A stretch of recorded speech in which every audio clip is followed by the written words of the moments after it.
देखिए, आज हम एक और इम्पोर्टेंट टॉपिक डील करने जा रहे हैं जिसका नाम है हमारा गॉस लॉ। पूरा नाम है इन साइंटिस्ट का, गॉस ने एक लॉ बनाया जिसका नाम है गॉस लॉ, और इनका पूरा नाम है कार्ल फर्नांडिस गॉस, जो एक जर्मन साइंटिस्ट थे। अब देखिए, गॉस लॉ हमारी क्या मदद करता है, पहले हम देख लेते हैं कि गॉस ने लॉ बनाया क्यों आपका, है ना। तो अभी तक हम देख रहे थे कि अगर मेरे पास एक ये यूनिफॉर्मली चार्ज्ड वायर है, यूनिफॉर्मली चार्ज वायर है, तो ये यूनिफॉर्मली चार्ज वायर अपने से आर परपेंडिकुलर डिस्टेंस पे किसी पॉइंट पी पे कितना इलेक्ट्रिक फील्ड बना रही थी, ये हमने कैलकुलेट किया था कुलॉम लॉ से, और जिसकी वैल्यू आई थी lambda upon 2 pi epsilon naught r, जहाँ पे लैम्डा क्या है, इस यूनिफॉर्मली चार्ज्ड वायर की लीनियर चार्ज डेंसिटी है। तो इसको हमने कुलॉम लॉ से कैलकुलेट किया था, जिसमें हम क्या करते थे, पहले हम देखते थे कि इस वायर का एक छोटा सा एलिमेंट्री पोर्शन इस पॉइंट पे कितना इलेक्ट्रिक फील्ड बनाएगा। फिर हम उस इलेक्ट्रिक फील्ड के दो कंपोनेंट बनाते थे। फिर उस कंपोनेंट को देखते थे कि इसका जो मिरर एलिमेंट होगा, वो मिरर एलिमेंट इसके इसके बनाए हुए इलेक्ट्रिक फील्ड के वर्टिकल कंपोनेंट को कैंसिल कर देता है, और यहाँ पे नेट सिर्फ बचता है आपका हॉरिजॉन्टल कंपोनेंट। और फिर आप उसे पूरी रॉड के लिए क्या कर देते थे, इंटीग्रेट कर देते थे। और जब आप इंटीग्रेट करते थे तो आपने एक चीज़ देखी थी, उस इंटीग्रेशन में आपको लिमिट चढ़ानी पड़ती थी। अंदर आपको कार्टेशियन कोऑर्डिनेट पोलर कोऑर्डिनेट में और पोलर कोऑर्डिनेट कार्टेशियन कोऑर्डिनेट में कन्वर्ट करने पड़ते थे। तो काफ़ी दिक्कतें आती थी आपको इस इलेक्ट्रिक फील्ड को कैलकुलेट करने में, और इसमें आपने कुलॉम लॉ की हेल्प ली थी, है ना। तो हम कहते हैं कि अगर हमें एक यूनिफॉर्मली चार्ज वायर का इलेक्ट्रिक फील्ड देखना है किसी पॉइंट पे, तो हमने कुलॉम लॉ की मदद से देखा था, जिसमें हमें काफ़ी दिक्कतें झेलनी पड़ी थी। पर जब आप गॉस लॉ पढ़ेंगे तो गॉस लॉ इजीली आपको बता देगा कि ये जो यूनिफॉर्मली चार्ज वायर है वो इस पॉइंट पे कितना इलेक्ट्रिक फील्ड बनाएगी। जब आपने यही डेरिवेशन कूलॉम लॉ से किया था, यही इलेक्ट्रिक फील्ड आपने कूलॉम लॉ से निकाला था, तो आपको पता है 3 पेज का डेरिवेशन किया था, लगभग 2 या 3 पेज का डेरिवेशन किया था। पर अगर इस यूनिफॉर्मली चार्ज्ड वायर के कारण यहाँ पे आप इलेक्ट्रिक फील्ड गॉस लॉ से निकालने जाएंगे, तो ये आपका 2 लाइन में ये डेरिवेशन हो जाएगा, है ना। तो इसीलिए गॉस ने एक लॉ बनाया कि जिससे आप इजीली कैलकुलेट कर सकते हो कि कोई पॉइंट चार्ज या कोई डिस्ट्रीब्यूशन ऑफ चार्ज किसी पॉइंट पे कितना इलेक्ट्रिक फील्ड क्रिएट करता है। सेम यही प्रॉब्लम हमें तब फेस करनी पड़ी थी जब हमारे पास क्या था, एक हमारे पास एक यूनिफॉर्मली चार्ज रिंग थी, इस तरीके से यूनिफॉर्मली चार्ज रिंग थी, और इस यूनिफॉर्मली चार्ज रिंग की कोई एक्सियल पॉइंट पे, किसी भी एक एक्सियल पॉइंट पे जो इसकी सेंटर से आर डिस्टेंस पे है, वहाँ पे ये कितना इलेक्ट्रिक फील्ड क्रिएट करेगी, हमें ये निकालना होता था कि एक यूनिफॉर्मली चार्ज रिंग अपने किसी एक्सियल पॉइंट पे आर डिस्टेंस पे कितना इलेक्ट्रिक फील्ड बनाएगी। तो यहाँ पे भी हम वही करते थे कि पहले हम देखते थे कि इसका एक छोटा सा एलिमेंट कितना इलेक्ट्रिक फील्ड बनाएगा इस पी पॉइंट पे। फिर उसके दो कंपोनेंट बनाते थे हम, vertical component and horizontal component. फिर हम देखते थे कि यहाँ पे जो इलेक्ट्रिक फील्ड इस एलिमेंट ने बनाया उसका वर्टिकल कंपोनेंट इसके मिरर एलिमेंट से, यहाँ वाले एलिमेंट से खत्म हो जाता था, और नेट बचता था सिर्फ इस पॉइंट पे हॉरिजॉन्टल कंपोनेंट। फिर पूरी रिंग के लिए हम उसे इंटीग्रेट कर देते हैं। फिर जब इंटीग्रेट करते थे तो अंदर हम क्या कर सकते थे, कन्वर्जन करते थे, पोलर कार्टिजन, कार्टिजन पोलर। फिर लिमिट चढ़ाते थे, तो काफ़ी दिक्कतें हमें करनी पड़ती थी, काफ़ी तमिल झमेले हमें करने पड़ते थे, डेरिवेशन 2-3 पेज के चले जाते थे। और ये सब में हम कूलॉम लॉ अप्लाई करते थे, और देखते थे कि जो ये इलेक्ट्रिक फील्ड बनाता है, ये बनाता आपका 1/4 pi epsilon naught, 1/4 pi epsilon naught r upon r square plus x square की पावर 3/2, और ये यहाँ पे क्यू क्यू, और जहाँ पे ये एक्स क्या है, इसकी रेडियस है। इतना इलेक्ट्रिक फील्ड बनाते थे आप, तो आपको देखना पड़ता था कि इस डेरिवेशन को सॉल्व करने के लिए कूलॉम लॉ से जब आप इसे सॉल्व करते थे तो काफ़ी दिक्कतों का सामना आपको करना पड़ता था। बट गॉस लॉ से क्या होता है कि गॉस लॉ से हम इजीली कैलकुलेट कर सकते हैं, बिना इतना तमेले झमेले के इजीली हम बता सकते हैं कि कोई भी पॉइंट चार्ज या कोई डिस्ट्रीब्यूशन ऑफ चार्ज किसी एक पर्टिकुलर पॉइंट पे कितना इलेक्ट्रिक फील्ड बनाएगा। तो काफ़ी मदद करता है आपका गॉस लॉ इसमें, है ना। तो हम बोलते हैं कि Gauss law is very helpful to find out the electric field due to a point charge या due to a distribution of charge. यानी गॉस लॉ की मदद से आप आसानी से कैलकुलेट कर सकते हो कि एक पॉइंट चार्ज कितना इलेक्ट्रिक फील्ड बनाता है और एक डिस्ट्रीब्यूशन ऑफ चार्ज कितना इलेक्ट्रिक फील्ड बनाता है। अच्छा, दूसरा फ़ायदा ये है गॉस लॉ का, सेकेंड बेनिफिट ये है गॉस लॉ का, यहाँ पे मैं लिख देता हूँ, चलो इसका first benefit, it is helpful, it is helpful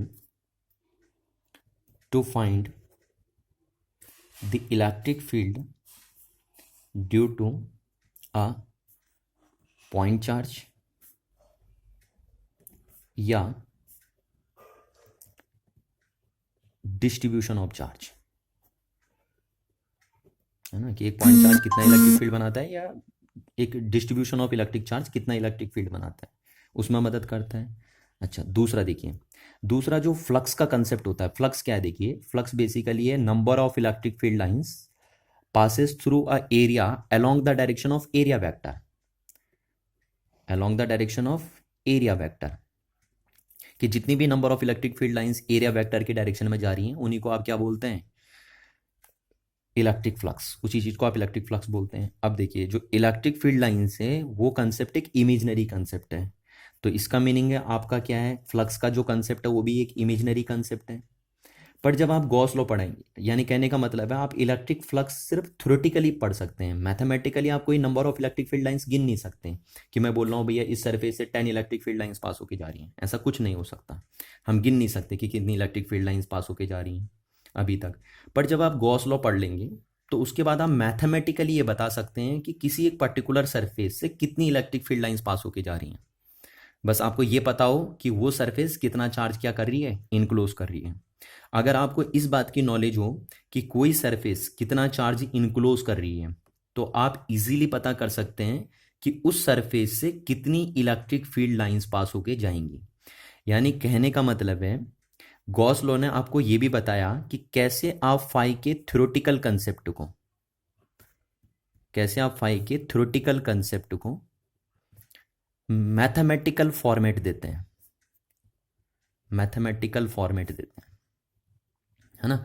यानी जब आप गॉस लॉ कंप्लीट पढ़ लेंगे तो आप बता सकते हैं कि एक सरफेस, कोई एक सरफेस, अगर ये सरफेस है सपोज, और ये सरफेस ने क्यू चार्ज इनक्लोज किया है, और मेरे को पता है कि किसी सरफेस ने अगर कितना चार्ज इनक्लोज किया है, तो इस सरफेस से कितनी इलेक्ट्रिक फील्ड लाइंस पास होके जाएंगी हम गिन सकते हैं आसानी से, हम वो कैलकुलेट कर सकते हैं, ठीक, वो बता सकते हैं हम। बट किसके हेल्प के बेस पे हम उसे बता सकते हैं, गॉस लॉ के हेल्प के बेस पे बता सकते हैं।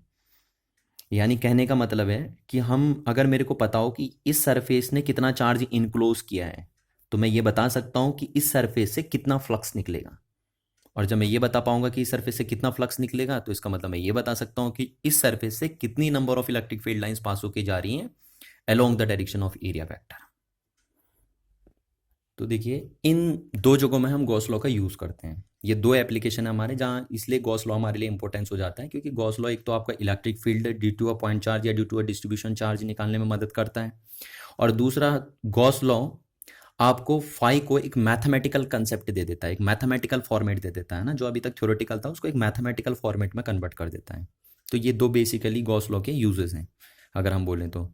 अब आइए हम गॉस लॉ को पढ़ने से पहले मैं आपको एक क्वेश्चन देता हूँ, गॉस लॉ को पढ़ने से पहले, कि गॉस लॉ को पढ़ने से पहले मैं आपको गॉस लॉ का स्टेटमेंट अभी नहीं बता रहा कि गॉस लॉ क्या चीज़ है, उसके लिए पहले मैं आपको एक क्वेश्चन देता हूँ। अब अगर आप इस क्वेश्चन को कर लेंगे तो आप आसानी से समझ सकते हैं कि गॉस लॉ क्या है ना। तो ध्यान से इस क्वेश्चन को देखिए, देखिए मैं क्वेश्चन क्या लिख रहा हूँ, कैलकुलेट, और इस क्वेश्चन के बेस पे हमें गॉस लॉ समझ में आ जाएगा। देखिए कैलकुलेट, या मैं बोल सकता हूँ गॉस लॉ का प्रूफ भी है, जो मैं क्वेश्चन करने जा रहा हूँ गॉस लॉ का प्रूफ है। आप कहोगे सर पहले स्टेटमेंट नहीं बता रहे हो, पहले ही लॉ बता दे रहे हो, है ना, पहले प्रूफ बता दे रहे हो। आपको बता दूं मैं, ये लॉ है, इसका प्रूफ नहीं होता, बेसिकली मैं जो कर रहा हूँ वो एक इलस्ट्रेशन है। तो आप देखिए ध्यान से कि मैंने क्वेश्चन आपका दिया, calculate the electric flux, calculate the electric flux, calculate the total electric flux, यहाँ पे मैं बोल देता हूँ calculate the total electric flux through a sphere, through a sphere in which a point charge, in which a point charge q kept at its center। देखिए ये हमारे पास question है कि calculate the total electric flux through a sphere in which a point charge q kept at its center।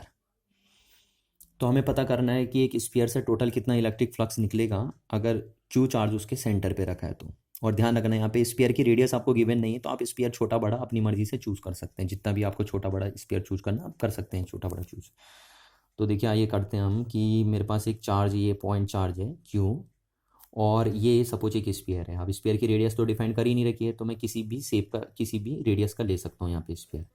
तो मैंने एक sphere ले लिया, ये जो इस चार्ज को क्या कर रहा है, इनक्लोज कर रहा है ना। तो ये जो सरफेस है क्लोज सरफेस है जो इस चार्ज को एनक्लोज कर रही है, और इसकी हमने रेडियस ले ली सपोज आर है, मैंने अपनी मर्जी से ले ली आर है। क्वेश्चन में गिवन नहीं है, वो तो कह रहा है सिंपल कि एक स्फीयर है, बस आप किसी भी रेडियस का ले सकते हैं। अब हमें पता करना है कि इस पूरी क्लोज सरफेस से कितना फ्लक्स निकलेगा जब इसके सेंटर पे कितना चार्ज रखा हो, क्यू चार्ज रखा हो। तो देखते हैं, देखिए क्या होगा। आपको पता है कि जो इलेक्ट्रिक फ्लक्स है, देखिए इलेक्ट्रिक फ्लक्स आप इस तरीके से लिखते हैं, इलेक्ट्रिक फ्लक्स क्या होता है, dot product of electric field and area vector. Area vector और इलेक्ट्रिक फील्ड का डॉट प्रोडक्ट आपका क्या बोला जाता है, फ्लक्स बोला जाता है। तो अगर आपको टोटल फ्लक्स देखना है तो आप जरा ध्यान से देखिए, इलेक्ट्रिक फील्ड एक वेक्टर क्वांटिटी है। तो ये जो पॉइंट चार्ज इस स्फीयर के हर एक पॉइंट पे इलेक्ट्रिक फील्ड बनाएगा, उस इलेक्ट्रिक फील्ड की डायरेक्शन क्या होगी, हर पॉइंट पे अलग अलग होगी। आप जरा देखिए, तो ये पॉइंट चार्ज इस पॉइंट पे किधर को इलेक्ट्रिक फील्ड बनाएगा, इस डायरेक्शन में बनाएगा। ये पॉइंट चार्ज इस पॉइंट पे किधर को बनाएगा, इधर को बनाएगा। यहाँ पे इधर को बनाएगा, यहाँ पे इधर बनाएगा, यहाँ इधर बनाएगा, इधर बनाएगा। आपको पता है ये सब चीज़ें ना, कि एक पॉइंट चार्ज जो इलेक्ट्रिक फील्ड बनाता है वो किधर बनाएगा, positive point charge outward direction में। तो हर पॉइंट पे जो इलेक्ट्रिक फील्ड इस सरफेस पे, इस पूरे सरफेस पे हर एक पॉइंट पे इलेक्ट्रिक फील्ड की जो डायरेक्शन है due to this point charge वो डिफरेंट डिफरेंट है। तो इसलिए आप क्या करते हैं कि अगर हम आपको इस पूरी क्लोज सरफेस से कितना फ्लक्स निकल रहा है वो कैलकुलेट करना है, तो आप डायरेक्ट कैलकुलेट नहीं कर पाएंगे। क्यों नहीं कैलकुलेट कर पाएंगे, क्योंकि इस सरफेस के ऊपर जो इलेक्ट्रिक फील्ड की डायरेक्शन है हर पॉइंट पे वो डिफरेंट डिफरेंट है।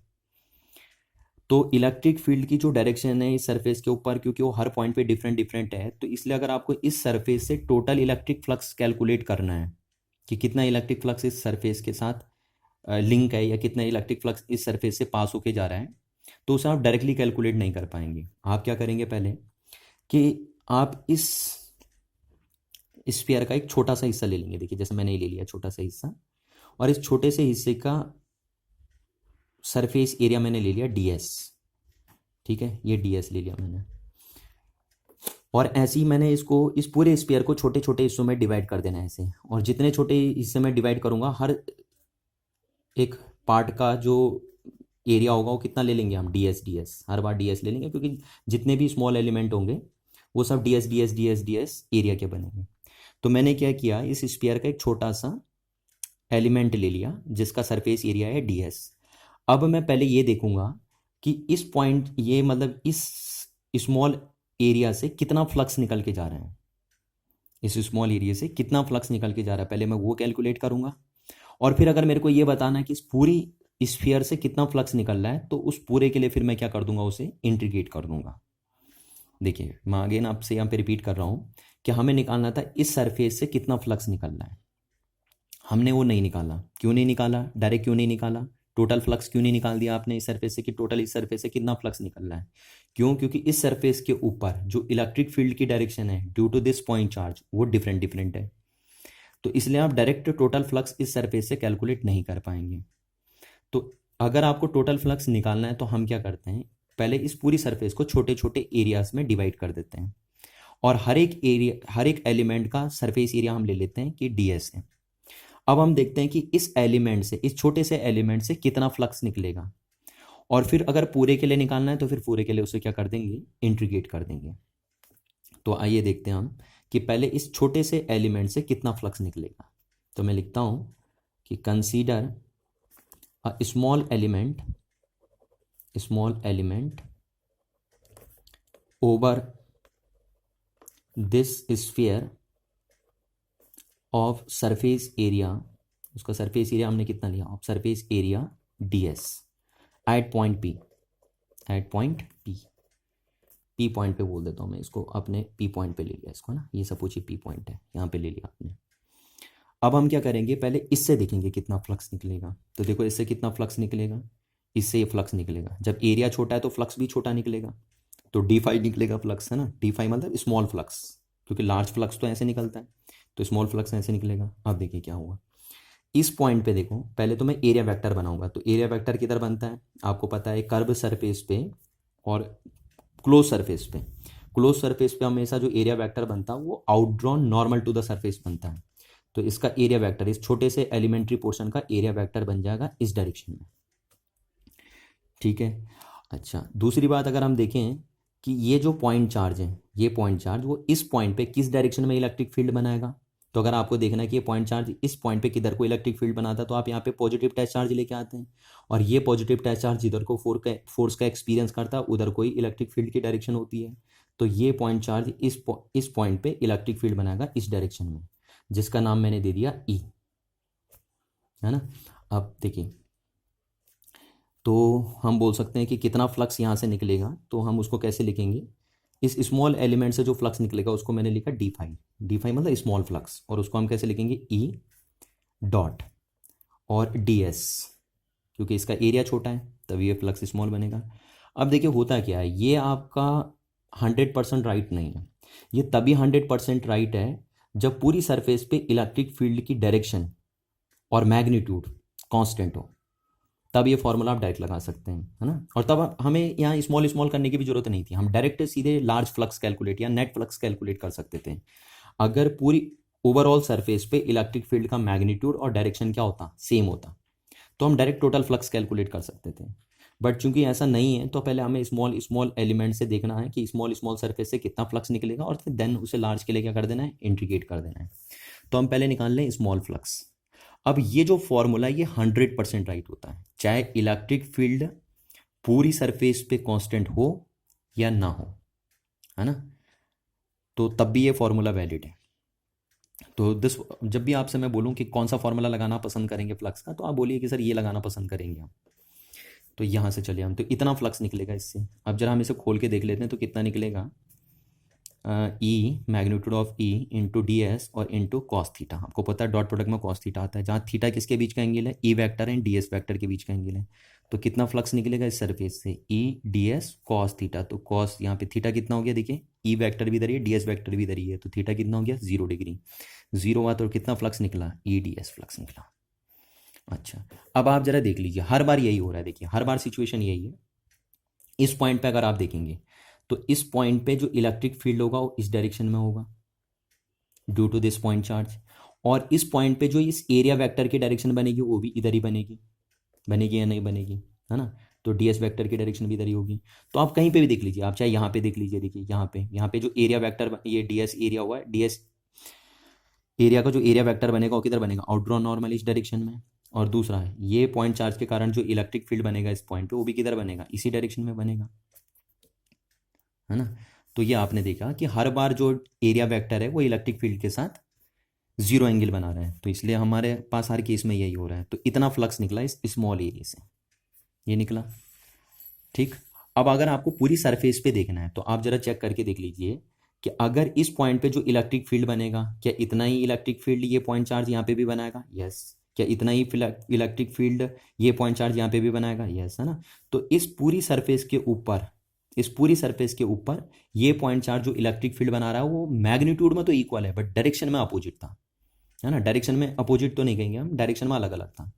तो ये जो पॉइंट चार्ज इस सरफेस के ऊपर कहीं पे भी इलेक्ट्रिक फील्ड बना रहा है, वो मैग्नीट्यूड में तो भले सेम है पर डायरेक्शन में अलग अलग है, हर बार अलग अलग डायरेक्शन में जा रहा है इलेक्ट्रिक फील्ड इसका बनाया हुआ। इसीलिए तो हम टोटल फ्लक्स नहीं निकाल लेते सीधे, भले मैग्नीट्यूड इलेक्ट्रिक फील्ड का बराबर है सरफेस के हर एक पॉइंट पे, पर डायरेक्शन क्या थी, हर बार अलग अलग थी, इसलिए हमने पहले स्मॉल फ्लक्स निकाला।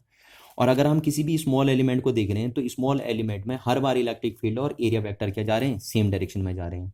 यानी हम बोल सकते हैं कि भले पूरी सरफेस के लिए इलेक्ट्रिक फील्ड और एरिया वेक्टर सेम डायरेक्शन में नहीं है, या आप बोल सकते हो कि इलेक्ट्रिक फील्ड पूरी सरफेस के लिए सेम नहीं है, सेम डायरेक्शन में नहीं है, बट स्मॉल एलिमेंट के लिए हर बार, स्मॉल एलिमेंट के लिए हर बार इलेक्ट्रिक फील्ड और एरिया वेक्टर क्या चले जा रहे हैं, सेम डायरेक्शन में चले जा रहे हैं। तो इसलिए बन गया। अब हमें पूरे के लिए निकालना था, पूरे स्फीयर से कितना फ्लक्स निकलेगा, क्योंकि हमारा टास्क तो था कि पूरे स्फीयर से कितना फ्लक्स निकलेगा। तो देन हम इसे लार्ज के लिए क्या कर देते हैं, आप इंटीग्रेट कर देते हैं। तो देखते हैं इसको इंटीग्रेट कर देंगे, तो हम लिख देते हैं इंटीग्रेटिंग बोथ साइड, क्योंकि हमें पूरे सरफेस के लिए निकालना है, पूरे स्फीयर के लिए निकालना है कि पूरी स्फीयर से कितना फ्लक्स पास होके जा रहा है। तो इंटीग्रेटिंग बोथ साइड, तो यहाँ से देखिए आप इसे इंटीग्रेट कर देते हैं, ठीक। और क्योंकि हम इसे पूरी क्लोज सरफेस के लिए इंटीग्रेट कर रहे हैं, देखिए पूरी क्लोज सरफेस के लिए इंटीग्रेट कर रहे हैं, तो यहाँ पे मैं ऐसे लगाऊंगा, देखिए ये इसका मीनिंग है पूरी क्लोज सरफेस के लिए हो रहा है, ये इंटीग्रेशन हो गया पूरी क्लोज सरफेस के लिए हो रहा है। तो इधर भी लगा दिया मैंने, इसका मीनिंग है क्लोज सरफेस के लिए, EDS बना आपका, ठीक है। अब देखिए डिफरेंशिएशन से इंटीग्रेशन तो कैंसिल आउट हो गया, तो यहाँ बना टोटल फ्लक्स आ गया आपका। तो ये E बाहर आ जाएगा, देखिए क्यों E बाहर आएगा, क्योंकि इलेक्ट्रिक फील्ड जो होगा इस पॉइंट पे, हर एक पॉइंट पे वो कांस्टेंट होगा, है ना। तो कांस्टेंट चीज़ें डिफरेंशिएट और इंटीग्रेट नहीं होती, तो ये बाहर आ जाएगा। अच्छा, तो किसका इंटीग्रेशन होगा, सिर्फ एरिया का इंटीग्रेशन होगा, तोड़ भी तो आप एरिया को ही रहे हो, तो इंटीग्रेट भी एरिया ही होगा। तो आपका ये बना फ्लक्स। अच्छा, तो फाई इक्वल्स टू आपका क्या बना, फाई इक्वल्स टू बन गया आपका E। और देखिए ये सरफेस एरिया कितना होगा इसका, अगर आप देखेंगे तो सरफेस एरिया, तो आपको पता है स्फीयर का सरफेस एरिया कितना होता है, 4πr²। This is a surface area of sphere. तो यहाँ से आप अगर फ्लक्स देखेंगे तो कितना है आपका, देखिए आप E की वैल्यू जो हम बोलेंगे, तो इस पॉइंट पे जो इलेक्ट्रिक फील्ड बनेगा उसका मैग्नीट्यूड कितना होगा, तो आपको पता है एक पॉइंट चार्ज अपने से r डिस्टेंस पे कितना इलेक्ट्रिक फील्ड क्रिएट करता है, 1/4πε0 Q/r²। इतना ही इलेक्ट्रिक फील्ड तो क्रिएट करता है एक पॉइंट चार्ज अपने से r डिस्टेंस पे, और इनटू ये बना आपका 4πr²। अब इस 4π से 4π कैंसिल आउट हो गया, r² से r² कैंसिल आउट हो गया, क्योंकि ये चार्ज कहाँ रखा था, यहाँ वैक्यूम में रखा। हाँ, इस बात का भी आपको ध्यान रखना है, यहाँ वैक्यूम है मीडियम, तो इसलिए हमने यहाँ ε0 लिखा है। तो फाई इक्वल्स टू कितना बना आपका, Q/ε0, बन गया आपका Q/ε0। तो इसी चीज़ को हम बोलते हैं, यही गॉस लॉ आपका। तो एक तरीके से मैंने गॉस लॉ का प्रूफ भी कर दिया आपको, है ना। तो इस यही चीज़ हमारी गॉस लॉ, यानी कहने का मतलब है, अब मैं ये बोल सकता हूँ कि गॉस लॉ क्या कहता है कि जो टोटल फ्लक्स होगा किसी भी क्लोज सरफेस से।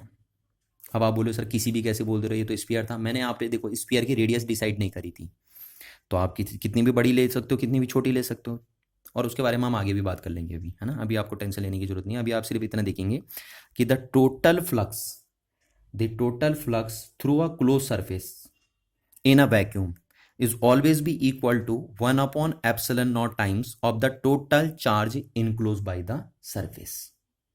क्या कहा मैंने कि जो टोटल इलेक्ट्रिक फ्लक्स होगा किसी भी सरफेस से, वो किसके इक्विवेलेंट होगा, 1/ε0 times of the total charge enclosed by that surface। तो यहां से देख लेते हैं, हम यहाँ पे लिख लेते हैं गॉस लॉ। तो क्या बना, देखिए गॉस लॉ का स्टेटमेंट, तो हम यहाँ से बोल सकते हैं कि जो हमारा गॉस लॉ बना वो क्या है। तो अभी अभी हमने निकाला था कि जो फाई आया वो कितना आया था, Q/ε0। इसको हम ऐसे लिखेंगे, देखिए ε0 इंटू Q।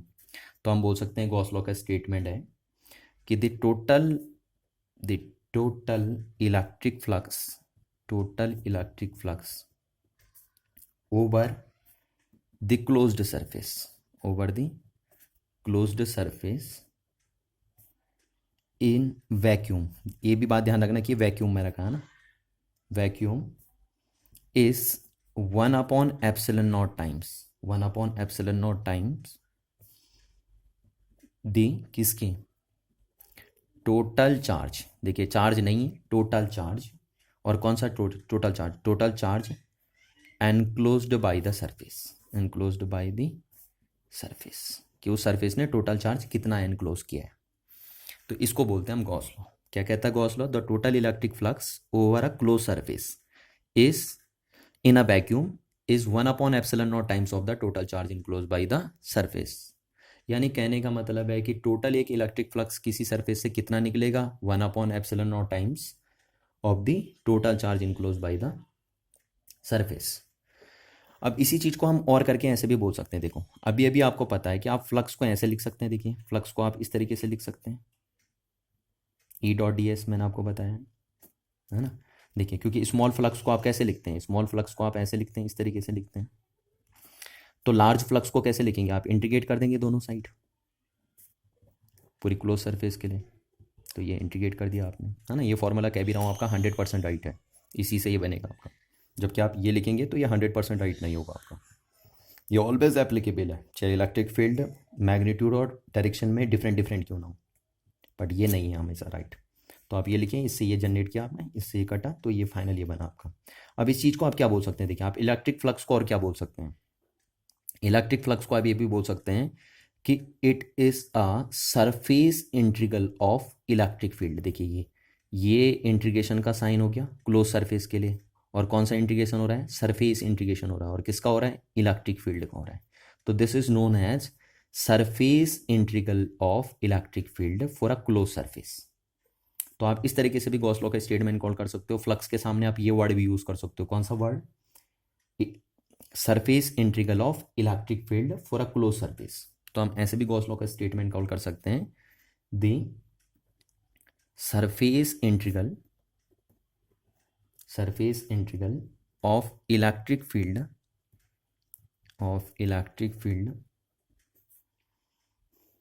बाय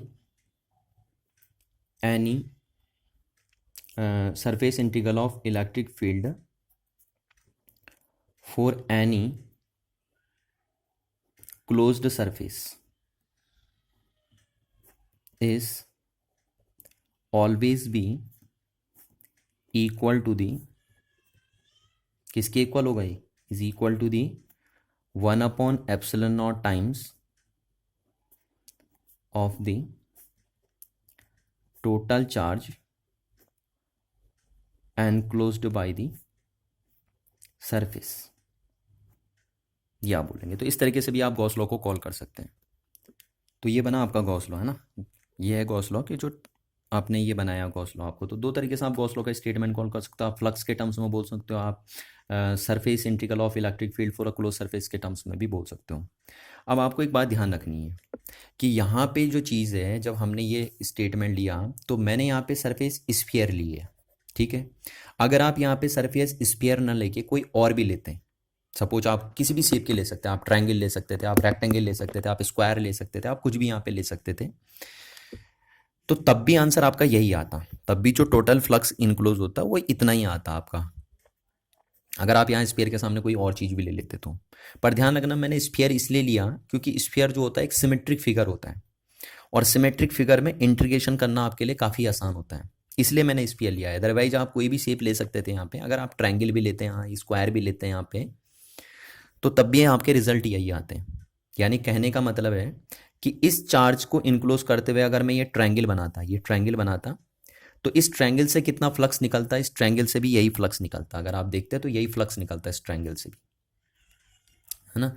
तो कहने का मतलब है जो इलेक्ट्रिक फ्लक्स निकल रहा है किसी भी क्लोज सरफेस से, वो इस बात पे डिपेंड नहीं कर रहा कि वो क्लोज सरफेस का जो शेप है वो कैसा है।